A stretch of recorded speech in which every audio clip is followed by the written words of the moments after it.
Hi everybody, welcome back to our story time. Look who's joining us tonight, it's Ryan Jr. What story are we reading, Ryan? The gruffalo. Yeah, the Gruffalo's child tonight, isn't it? Yeah. Yeah, I'm going to just borrow my arm, Ryan, around this side so I can turn the pages. You comfy? Yeah. Yeah. Right, ready? The Gruffalo said that no Gruffalo should ever set foot in the deep dark wood. Why not? Why not?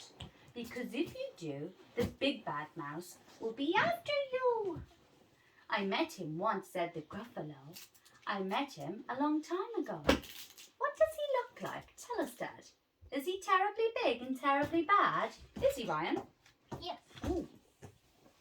I can't quite remember, the Gruffalo said. Then he thought for a minute and scratched his head.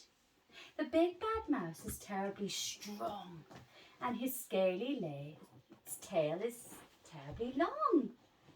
His eyes are like pools of terrible fire, and his terrible whiskers are tougher than wire.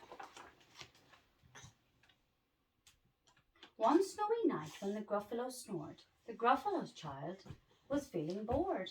The Gruffalo's child was feeling brave, so she tiptoed out of the Gruffalo's cave. The snow fell fast and the wind blew wild. Into the wood went the Gruffalo's child. Aha, oohoo, a trail in the snow. Whose is this trail and where does it go?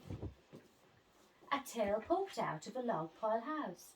Could this be the tail of the big bad mouse? Oh, I don't know. Let's see. Out slid the creature. His eyes were small, and he didn't have whiskers. No, not none at all. You're not the mouse. Not I, said the snake. He's down by the lake, eating Gruffalo cake. The snow fell fast, and the wind blew wild.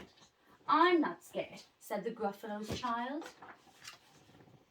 Aha, oohoo, marks in the snow. Whose are these claw marks, and where do they go?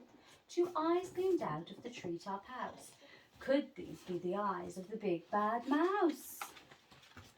Could it? Don't know. Down flew the creature. His tail was short, and he didn't have whiskers of any sort. You're not the mouse.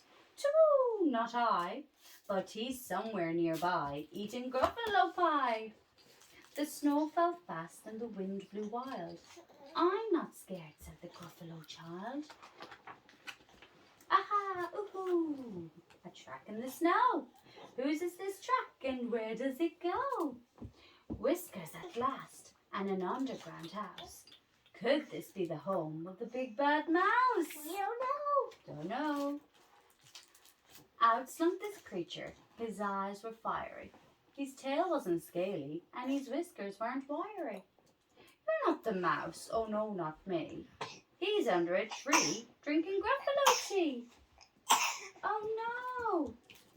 It's all a trick, said the Gruffalo's child, as she sat on a stump where the snow lay piled. I don't believe in the big bad mouse.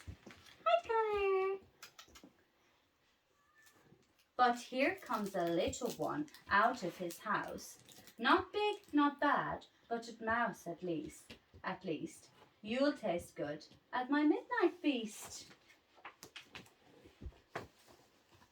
Wait, said the mouse, before you eat, there's a friend of mine that you ought to meet. If you'd let me hop onto your hazel twig, onto a hazel twig, I'll beckon my friend, so bad and so big.